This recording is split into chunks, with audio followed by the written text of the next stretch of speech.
Hello, I am Reverend Irene Smith, aka Miss Irene for my young peeps, and I want to welcome you to Generationally Speaking. Join us each week at the table as we sit and we discuss life issues, no matter what they are, the struggles. Everybody experiences something in life. But what I've come to know for sure, that if we sit at the table and we listen to each other, we all can grow, we can all become better. Well, I'm excited. I know you, I can hear you all saying, cut it out, Reverend Smith. We want to hear what April has to say. I know. So we're going to go right on with our conversation with April Wilson. I introduced her last week. She is an awesome young lady, started her own business, financial empowerment, a graduate of Bowie State, a Prince George's County High School student, graduate. And I have my special co-host, my co-host always with me, Minister James Durham and Pastor Shamika Latte Oliver. And so I'm going to turn it over to Minister Durham because he left out with a question, and I'm going to allow him to ask that question so we can get right into this discussion about finances. So listen, go get your boo and have them sit beside you. Go get your mother, go get your kids because they need to hear about these finances. All right, Minister Durham. Excellent. And while you're grabbing all of those people, I hope you grab a pen and a notepad so you can take notes. So last episode, April mentioned how it's important to have 6 to 8 months of expenses in an emergency fund. And so, April, I just want you to elaborate for the sake of the audience and those who may not necessarily know what an emergency fund is. Like, what does that consist of? Is that only my mortgage, only my rent? Or is there other things that's a part of that emergency fund for 6 to 8 months? So if you can elaborate on that for a little bit for us. Absolutely. The 6 to 8 month emergency fund includes all your living expenses that you spend each month, including meals and entertainment. And that needs to be saved for 6 to 8 months. So that emergency fund is for just in case you lose your job, whether it's you or your spouse and you get laid off, you need to still be able to maintain paying your monthly expenses for up to 8 months. So it's going to include your mortgage, your rent, your utilities, gas, insurance, loans, if you have student loans. We like to include meals and entertainment, but usually if you are laid off, you want to cut back on that. But anything that you use to spend daily while you're working, so you can be financially secure if any unforeseen circumstances occur, like you losing your job. So, question: if I'm just hearing about this, right, and I say, "Wow, 8 months, that's a lot. That's overwhelming to my mind." Is there a way that I can, take it piece by piece to wrap my mind around it, so I might be successful in doing this?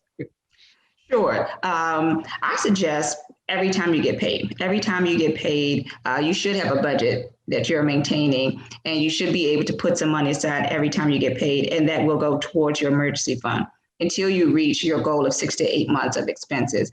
And of course, that won't happen overnight. It will take time. But once you reach that goal, you are more financially secure and you have more of a financial peace of mind, because you are secure that knowing if anything happens, I have this money here to secure me, and I don't have to worry about being evicted 30 days later because I don't have money saved up for my rent. But it is a process that you work towards. If you could put more aside, that's great. But every time you get paid, it's suggested that you put some money aside in your emergency fund. Okay. You mentioned last week about deferment for your rent and your mortgage. So I want to speak a little bit about that deferment for persons who, perhaps because of the pandemic, you're not receiving the monies that you would normally receive. And so you contacted, hopefully, the one thing I don't want you to do is sit at home and don't call anybody. So I want you to make sure that you contact your lender if you have a mortgage, or you contact your resident manager if you're living in an apartment building, or you contact the owner of the building in which you are residing to explain to them the circumstance and the situation so that they know, and that there is a clear understanding of what you are doing. You don't go saying I ain't gonna pay and you haven't talked to anybody. You got to talk with somebody and get some arrangement done for you in order for you to enjoy that deferment. And in that deferment now, it is not. I don't think April is saying because your mortgage payment has been deferred and your rent has been deferred that she means for you to go and spend. I think she's saying that you want to make sure that you understand what a deferment is. So can you speak a little bit about what a deferment is and what it could mean, what it means for a person in the long term? Absolutely. So with the deferment, it means it's usually deferred right now for like 90 days. So it means for the next 3 months, you do not have to pay your rent nor your mortgage. Now, what that happens, it doesn't mean you get a free, you get free mortgage for 3 months or free rent for 3 months that you never have to repay. It means that usually you have to pay it on the back end, meaning that after 90 days, usually, depending on what the agreement is, usually they will do an allotment over the course of your lease to balance out those 90 days you didn't have to pay at that time when you couldn't afford it. When it comes to your mortgage, usually they'll do the same thing too. They'll just allocate it over the lifetime of the mortgage. Now, different mortgage companies do different things, but just know that you will pay it back later versus now. So that was deferment. The other word that she mentioned was budget. And budget means you got to have, as Minister Durham said, some pen and paper, a computer or something. You got to write some information down. I heard Pastor Shamika said she had a budget. So what does a budget entail? And when I do my budget, I should put everything that I'm spending, every dime that I'm spending as much as possible on that budget list. So talk to us about developing a budget.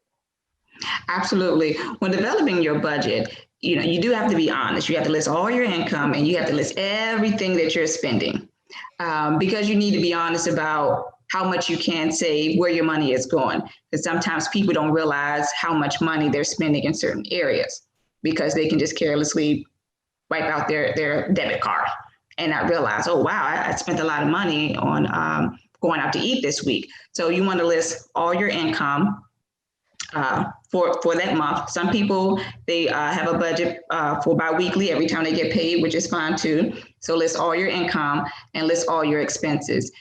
Usually the way I have it set up, I like to list my notes payable, which are like your loans, your car loans, your mortgage, student loans, list all the information first, and then start listing your other expenses. If you're going out to eat, grocery store, gas, your insurance,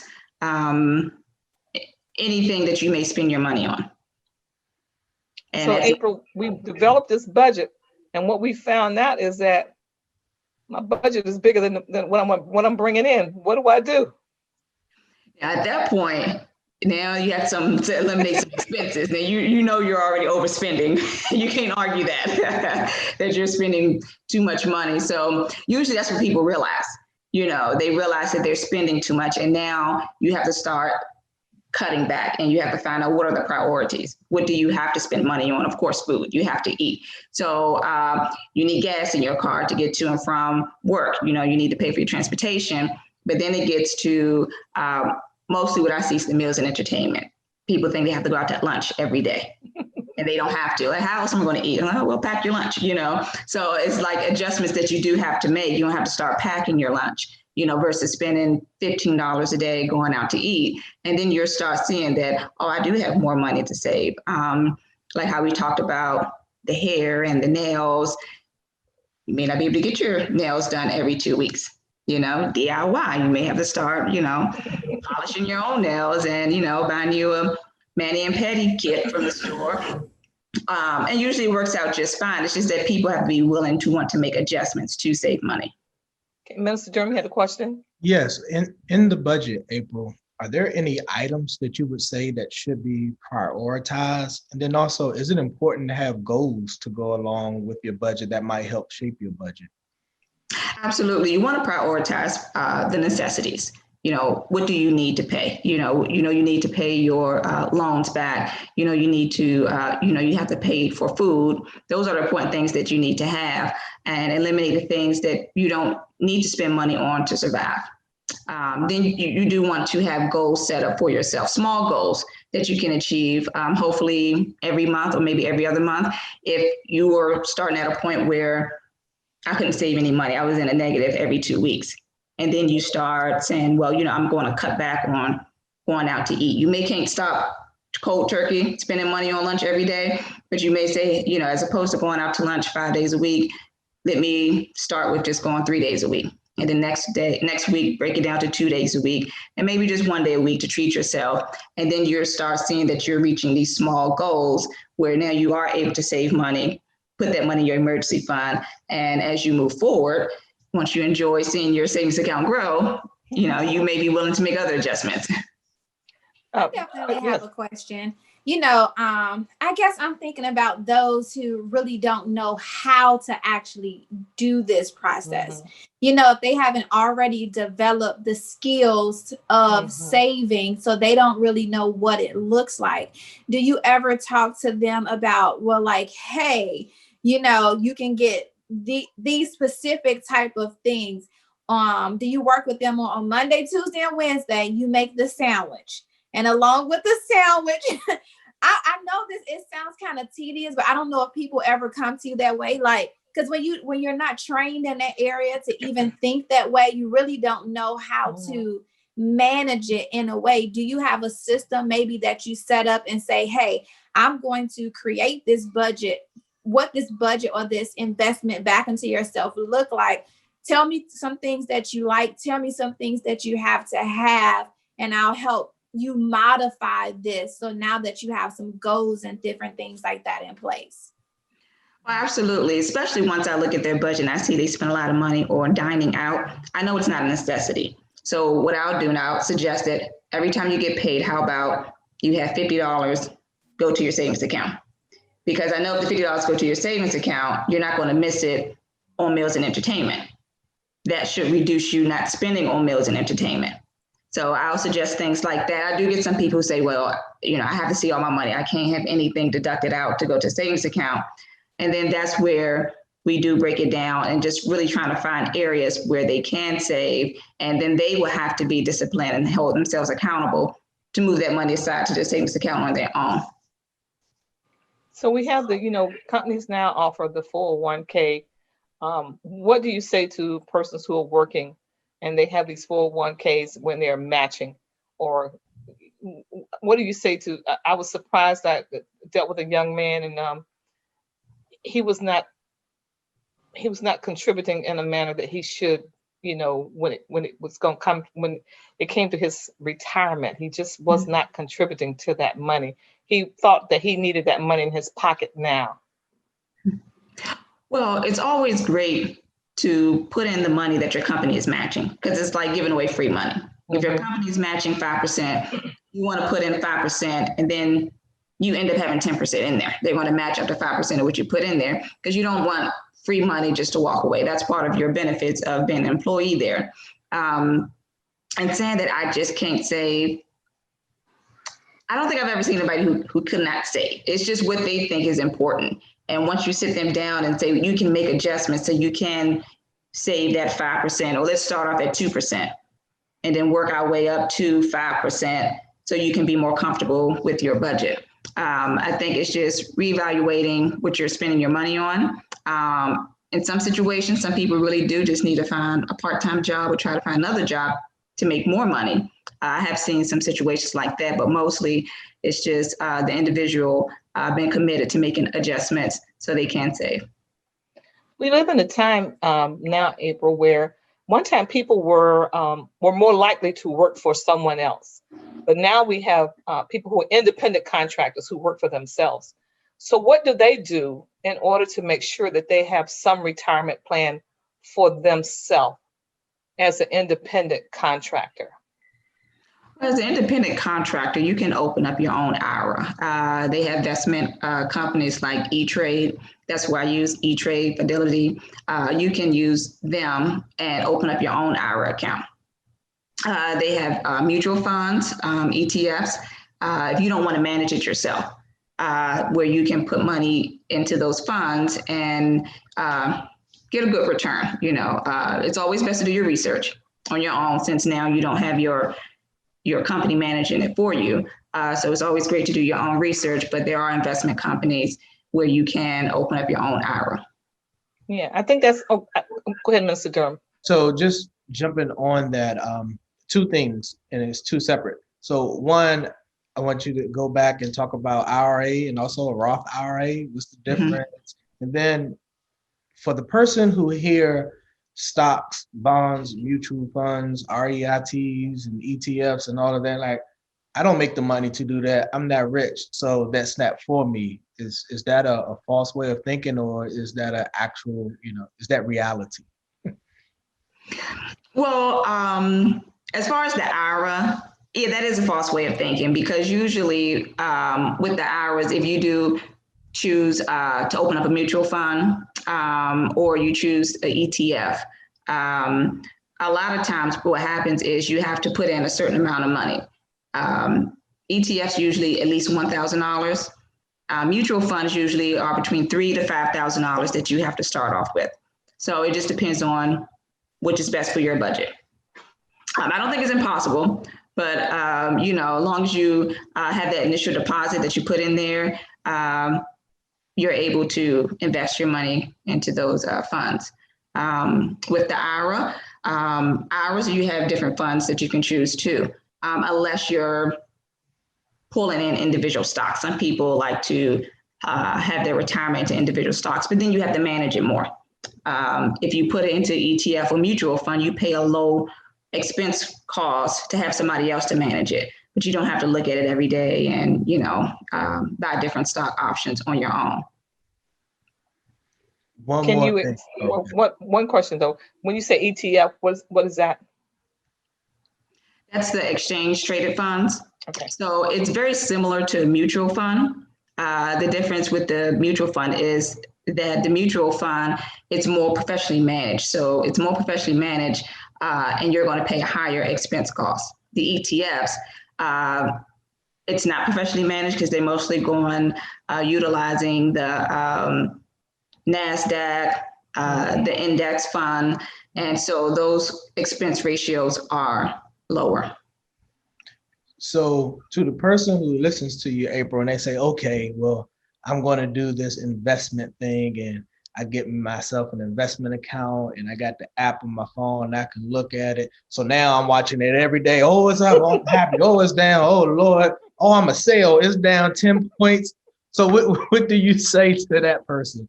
I would say to that person, he's talking about me. Well, especially if you're doing mutual funds or ETFs, it's good to research the history. So once you look at the long-term history, then you can see the chances of you getting that type of return. If they say, 5 to 10 years, they usually get 10% return each year, you can feel more comfortable that will repeat itself.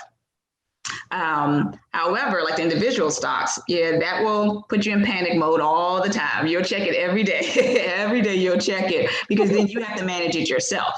You have to manage it yourself as opposed to being grouped into a fund and you don't see it broken down individually. Okay, let's talk about scores. We hear a lot about scores, FICO scores, credit scores. Can you explain to us scoring when it comes to credit and finances? Sure. Most companies use FICO score. It's a more trustworthy score. So most lenders, they like to pull your FICO score. Your FICO score, it's based off the information that's reported to your credit reporting agencies.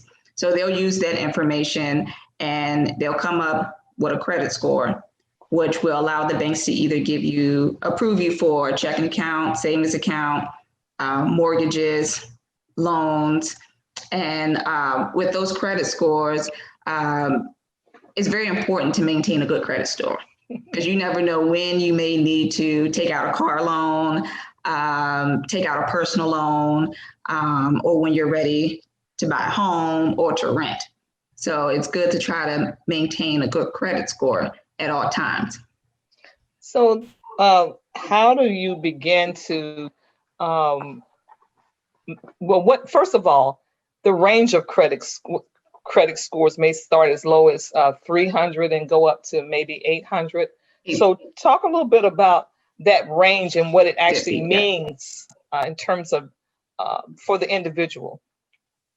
Correct. It was great to try to have a good credit score between 670 to 799. That's what is classified nowadays as a good credit score. Anything above 799, which is the 800, 850, is considered excellent. Below that is considered fair, and of course, like 300 to 500 is considered poor. But as long as you pay your bills on time each month, that really improves your credit score, making sure you pay your bills each month. And if you can't, it's important to contact your lender before you miss a payment, because once you miss a payment, they will report it and it will decrease your credit score. So contact them, let them know your situation.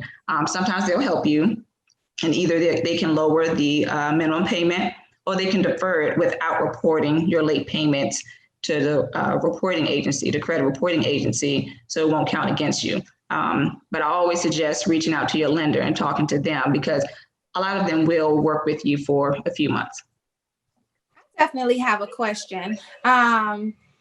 With all that we're talking about, I know a lot of times when people look at other people who are very successful and they know their game, they know what they're doing, they are aware of everything that's going on in the industry. And some people, I believe, especially with the caliber of just the diversity, I would just say, of women, when we're teaching, they want to know sometimes, well, have you been through something? You got this thing all together.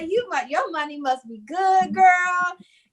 But I'm kind of going through this, and my life kind of looks like this, so I can't really save like that. But once they hear, like, yes, I'm doing this, but it's a sacrifice. Mm-hmm. I'm doing this. It's not easy all the time, because sometimes I might want to have a taste for the nice purse, but I have to sacrifice some things along the way. So can you maybe talk about if there were some things, your areas of struggle, during this time, areas where you had to overcome and really be a stickler in this area so that you can keep this regimen of investing and really holding the standard of this thing right here when it comes to your finances is possible for anybody to do? Oh, absolutely. Before I really understood money, when I got my first job, I was like other people and I bought some expensive jeans. But quickly I realized I bought the expensive jeans. I was like, well, I don't like the way they fit. I spent all this money, I like the way they fit, and plus I'm broke. So then I'm like, well, that's not a good feeling. So I started going to discounted stores and I'm like, well, these jeans fit much better and they're cheaper. So it was just things like that I had to experience in life to where still I started making changes. But also, like most other Americans, I've had credit card debt. And what I would end up doing is once an unforeseen purchase expense come up and I'm like, well, I don't have $2,000, $3,000 to pay, I did have to charge it. And what I ended up doing was paying the minimum, and paying the minimum amount with a high interest rate, you don't see the balance going down. So what I ended up having to do, I did max it out. And I said, well, it's just going to stay maxed out until I just pay it down, because you just feel like you're swimming in debt, like I'll never get out. So I have to discipline myself. I had to discipline myself and say, you know what, I'm not going to request another credit card. I'm just going to pay this down and pay more than a monthly amount so I can pay it off. Because it's difficult to pay that and to try to move forward and save more money and invest money like you want to when you have a maxed out credit card. The good thing about credit, if you are our listening audience and you're listening and your credit score is in the low 3s or the high 5s, the good thing about credit is it's ever changing. That's the good news, is that unlike some things, you can change your credit score and you don't have to stay in that same number. You can do things to improve your credit score. You can do things to help yourself move along. And in doing so, hopefully and prayerfully, you, like all of us who've been through, the credit menagerie, that you'll learn and that you'll understand how like April said, sometimes you just have to stay with it and pay it down. That's the lesson in learning, because if you get another credit card and you pay that off, you haven't learned anything. You just built more debt and more debt. And speaking of credit cards, and in this place that we're at now, and all of us have been behind in the line with somebody and seen them get up there to the cashier, and it won't accept their credit card. My heart breaks every time I'm behind somebody and that happens. My heart breaks. So what can we do now in this place where we are consumed sometimes with credit cards? Prayerfully, maybe we moved away a little bit from us having 4 and 5 and 6 and 7 and 8 credit cards. I mean, one time, that was the thing. You open your wallet and see all these credit cards. So tell us about credit and how many credit cards. Is there a number of credit cards that a person should have, or store credit cards versus big bank credit cards? Tell us a little bit about that. Well, I recommend just having one major credit card. You have a major universal credit card you can use everywhere. Usually if you get a store credit card, the interest rate is high. You only can spend it at that store. And mostly people end up maxing that credit card out. So you can get credit cards where you have cash rewards, you get bonuses for spending at certain stores, and some people actually get money back. So if you spend at a certain store, they may, start sending you information and say, hey, we'll give you 20% off at this store. So you can really make the credit card work for you and get more benefits out of using a major credit card. All right. Thank you. Well, that's our time for this week. I know the time went by so fast. We're going to pick back up next week, and we're going to talk about making those major purchases. April's going to come back with us at least for one more session so we can continue this conversation. I hope you've learned a lot. I know that I have. I want to invite you to come on back with the family. Maybe there's some other friends that you need to contact and say, hey, you need to catch Generationally Speaking, man. They're talking about credit. So join us next week. And whatever you do, I want you to make sure that you stay inspired. And always be informed. Be transformed by the renewing of your mind. All right. See you next week. See you next time. Thanks, guys.